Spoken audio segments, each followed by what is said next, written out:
거룩하신 하나님, 주님 말씀을 따라 인생들이 나아가길 원합니다. 정처 없이 떠돌다 유리하며 방황하였던 인생들이었지만 하나님 말씀이 진리인 줄 알고 이제 정착하여 말씀의 꼴을 따라 먹고 마시며 즐거운 나날을 보내기를 원하오니 주여 우리에게 험난한 인생이 아니라 험악한 세월이 아니라 말씀을 따라 기쁘고 평강이 넘치는 인생이 되도록 우리를 이끌어 주시길 원합니다. 우리가 주님 앞에 나와 기도합니다. 우리의 기도 제목들 하나하나 연락하여 주시고 하나님의 때에 응답하여 주시옵소서. 우리 구주 예수 그리스도의 이름으로 기도합니다. 아멘. 주님께서 마태복음 5장부터 6장, 7장까지 산상수훈 말씀을 전하시면서 하나님 나라는 누가 가게 되는 것인가? 하나님 나라는 무엇인가? 메시아의 대헌장에 대하여 가르치셨고 보이셨습니다. 그리고 나서 마태복음 8장, 9장에는 그 하나님 나라의 보낼 자가 누구이냐면 바로 자신임을 기적을 통하여서 증거하고 보이셨죠. 그곳에는 마태복음 5장부터 주목하여 보면 수많은 무리들이 주님을 따라 나섰던 것을 우리는 확인할 수가 있습니다. 그리고 이제 주님께서는 마태복음 5장부터 시작하여 긴 여정이었죠. 마태복음 9장까지 자신이 하나님이심을 증거하고 하나님 나라의 유일한 길임을 알려주시면서 자신을 따라왔던 무리들을 보시며 민망히 여기셨다, 불쌍히 여기셨다라고 말하고 있습니다. 그 이유는 그들이 목자 없는 양과 같이 정처 없이 헤매며 떠돌고 다니는 모습이 너무나 안타까웠기 때문입니다. 오늘날 주님께서 수많은 인생들에게 던져주는 메시지도 바로 이와 같을 것입니다. 추수할 일꾼들은 많지만, 추수할 것들은 많지만 추수할 일꾼이 적음으로 인하여 그것을 바라보는 아버지의 마음이 바로 이와 같지 않을까 싶습니다. 주님께서 우리에게 주시는 두 가지 메시지를 살펴보도록 하겠습니다. 첫째로, 이 시대는 목자 없는 양들이 많은 세대입니다. 36절에 무리를 보시고 민망히 여기시니 이는 저희가 목자 없는 양과 같이 고생하며 유리함이라. 이 땅에 잃어버린 영혼들을 찾아 구원하시기 위해 내려오신 그리스도께서는 많은 무리들을 보시며 불쌍히 여기셨다라고 이야기하고 있습니다. 민망히 여기셨다는 것은 불쌍히 여기셨다는 것이죠. 그 이유는 5장 산상수훈에서부터 제자들 외에도 무리들이 계속 따라다녔는데요. 그 무리들이 8장과 9장 기적을 행할 때에도 계속적으로 따라다녔죠. 주님을 기꺼이 따르겠다고 그 가르침을 받고자 주님을 찾고 급하게 찾아온 무리들이 수없이 많았으니 말입니다. 주님은 그들을 보고 불쌍히 여기셨던 것입니다. 자신은 하나님이 보내신 중보자요, 그리고 곧 또한 본인은 하나님이시기에 이제 자신의 때에 사역을 마치고 하늘나라로 올라가실 것을, 죽음과 부활 이후에 하늘나라로 올라가실 것을 본인은 아셨기 때문에 그 이후 이들에게 복음을 전하고 이끌어줄 온전한 사역자가 있기를 바라는 마음, 그러나 현실 상황이 그러지 못한 것을 통하여 안타까이 여기셨던 것이죠. 그렇다면 그 당시에 유대 지도자들이 없었다는 말입니까? 없었단 말입니까? 아니죠. 바리새인과 서기관들, 유대 지도자들이 많이 있었습니다. 그들에게는 예루살렘 성전이 있었고 제사장들도 있었지요. 그들에게는 율법을 읽고 해석하는 회당도 있었습니다.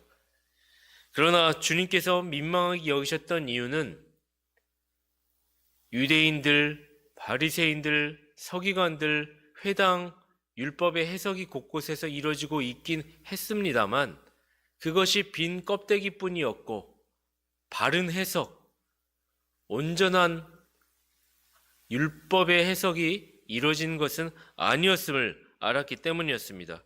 그래서 주님은 그들이 진정한 사역자가 아니었음을 알았기 때문에 그들을 보고 무리들을 보고 민망히 여기셨던 것입니다. 민망히 여기다라고 하는 단어의 뜻이 창자가 끊어지는 아픔을 의미하는 뜻을 동시에 가지고 있지요. 그러니 주님께서 지금 백성들을 보면서 목자 없는 양과 같이 정처 없이 떠돌아다니고 있는 그 모습이 마치 창자가 끊어지는 듯한 아픔과 같이 매우 심히 안타까운 상황이었고 그런 마음을 가지셨다고 성경은 이야기해주고 있는 것입니다. 이 시대는 어떻습니까? 20세기로부터 시작하여 21세기에 들어와 신학의 발전은 무궁무진했습니다. 지금도 수천 편의, 수만 편의 설교가 유튜브 상에서도 쏟아지고 업로드되고 있습니다. 그리고 수억의 정말로 많은 신학교들이 최고의 지성을 가진 신학생들이 계속적으로 졸업하고 있으며 그들이 학위를 받고 논문을 발표하고 책을 출간하고 있습니다. 곳곳에선 새로운 해석과 신선한 이론들이 쏟아지고 있지요. 교회에도 이 시대에 부응하여 AI의 도움을 받아 교회 교육과 심지어 목회자들은 설교 원고도 AI의 도움을 받고 있습니다. 그러나 우리는 조심해야 합니다. 여러 신학적 시도가 있지만 그것이 보편타당한 것은 아니기 때문입니다. 성경은 옛적 그 선한 길로 가라고 하였습니다. 전통적이고 정통적인 사도와 선지자들의 터 위에 진리가 있다라고 우리에게 말해주고 있습니다. 그러한 본질이 비껴가서는 안 되는 것이죠. 본질 위에 우리는 비본질적인 요소들은 다양성을 두고 변화시킬 수 있으나 같이 고정적인 성경적인 원리를 잃어서는 안 될 것입니다. 가령 우리는 AI 시대 목회적 윤리, 신학적 윤리의 배도를 주의해야 하는 것입니다. AI의 도움을 받아 설교문을 작성하여 설교를 하면 그 설교문은 하나님 말씀의 원고입니까? 아니면 AI의 글로 인하여 나온 그 설교문을 가지고 말씀을 전할 때 강단에서 선포되는 말씀은 하나님 말씀이 되는 것이 맞습니까? 우리는 신학적 윤리와 양심에 의거하여 본질적 가치의 훼손이 일어나지 않게 해야 합니다.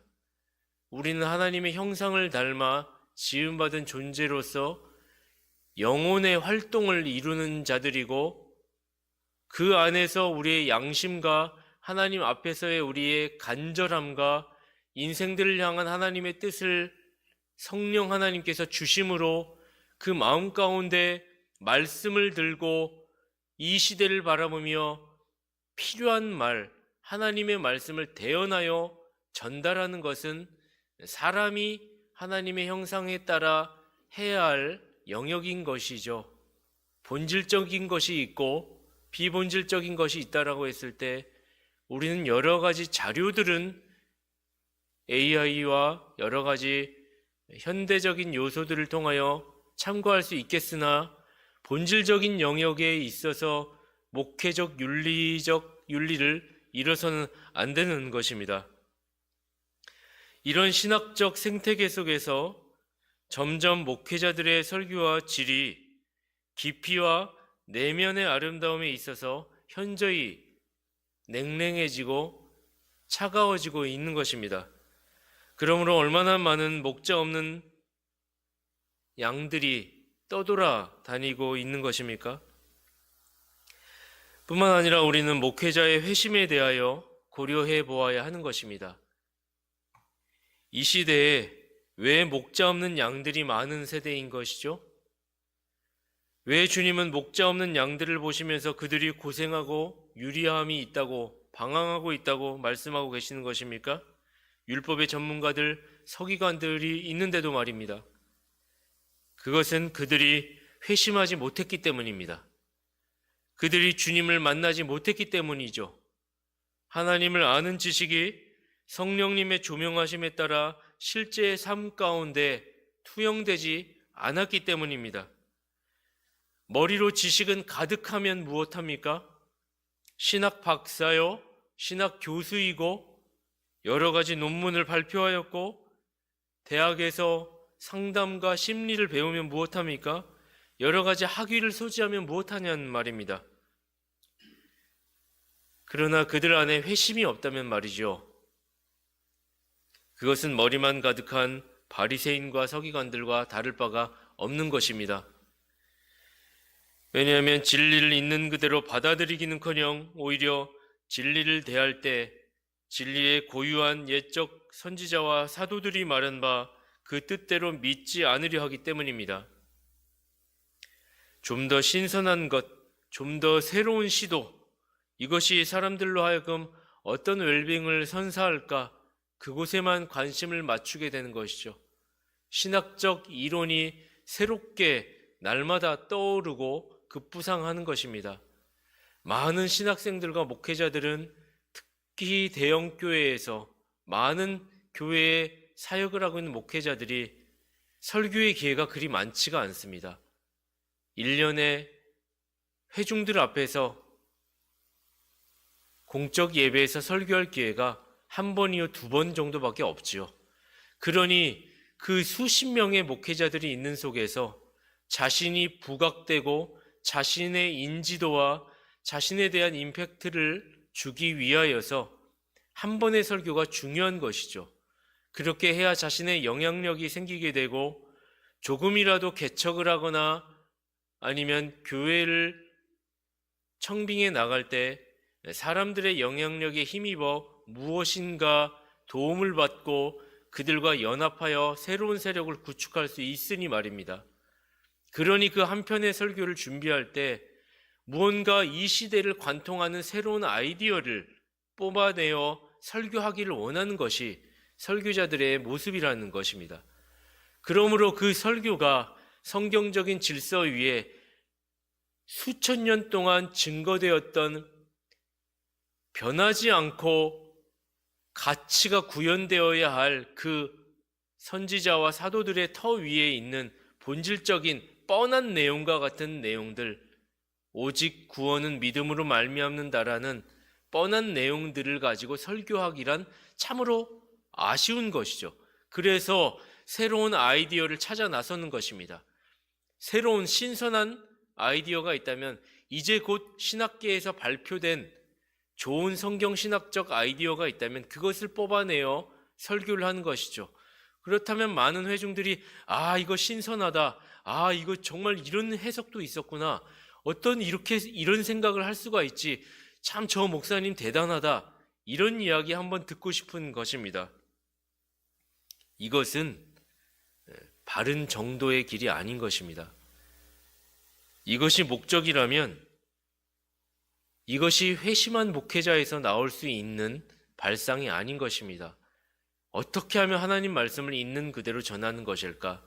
지금 잃어버린 한 영혼이 부족하지만 이 한 번의 메시지를 통하여 변화되어지고 깨닫고 하나님께 깨어져 나올 수 있는 그 메시지가 어떻게 하면 선포될 수가 있을까?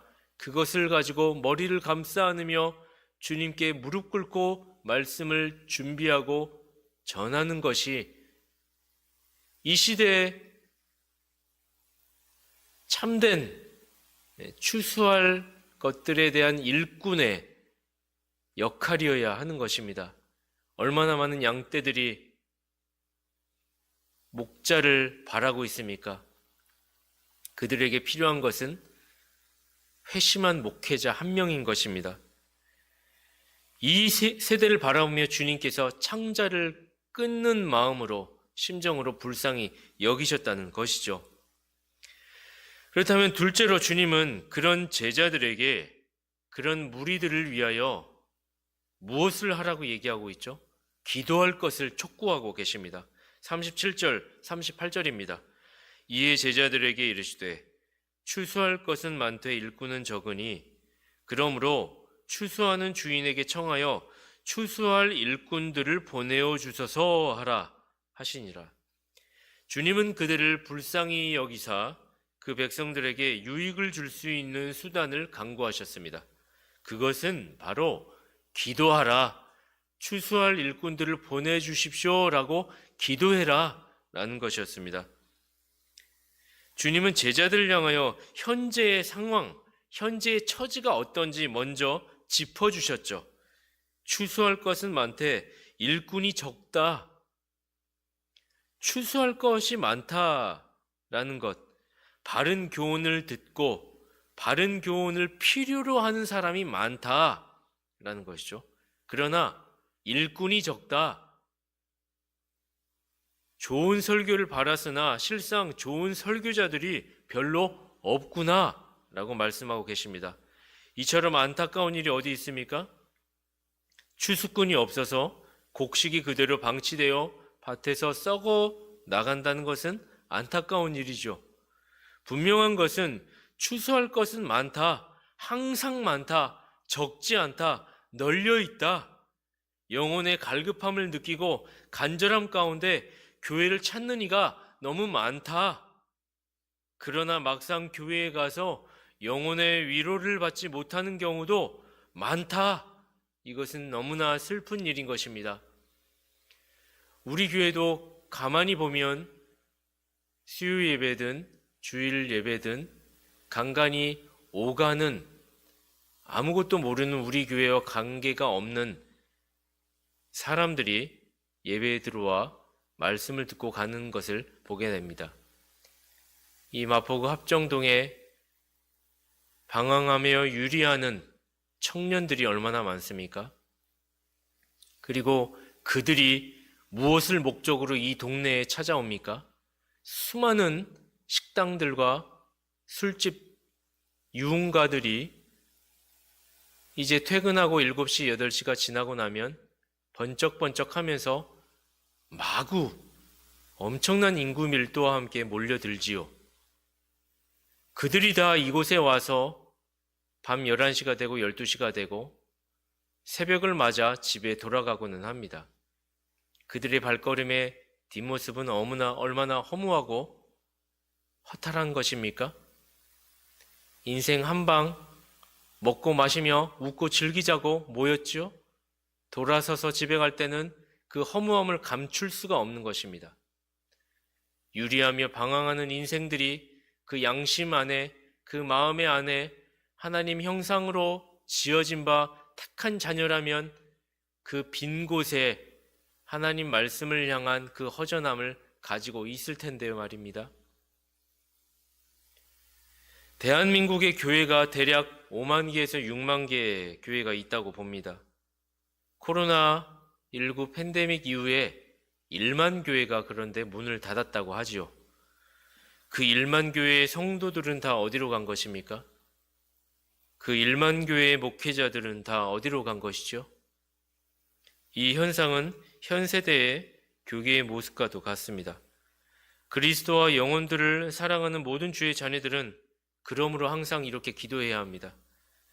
주님, 추수할 것이 많습니다. 잃어버린 양들이 많습니다. 배고파 갈급해하는 양들이 많이 있습니다.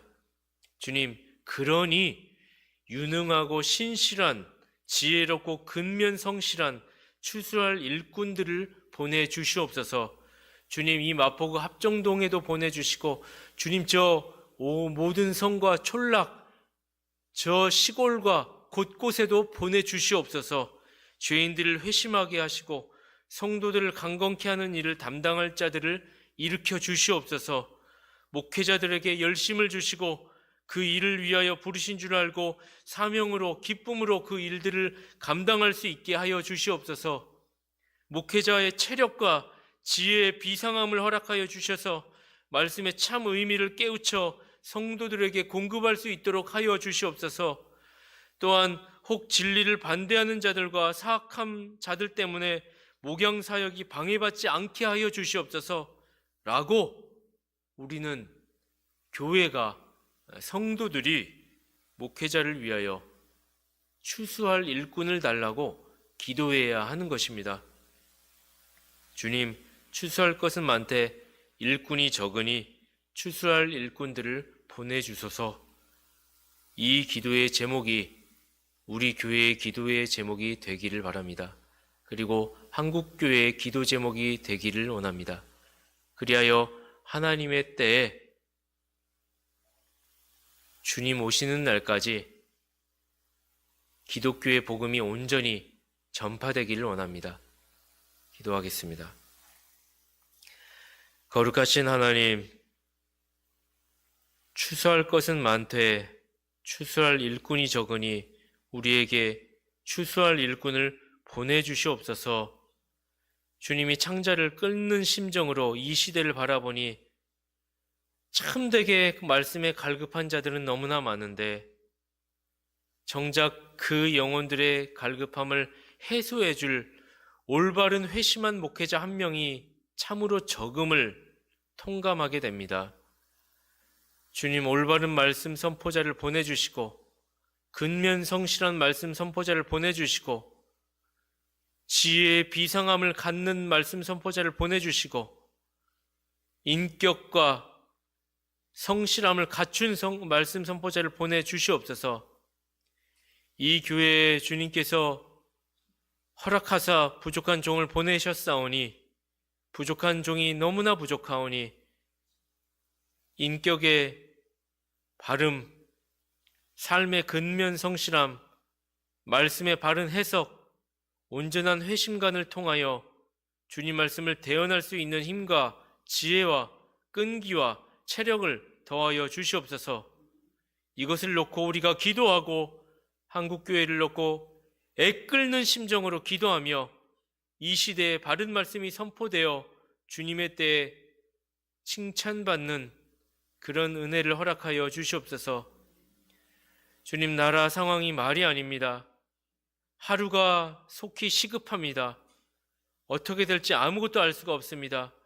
주님, 이 시대에 바른 일꾼을 보내주시옵소서.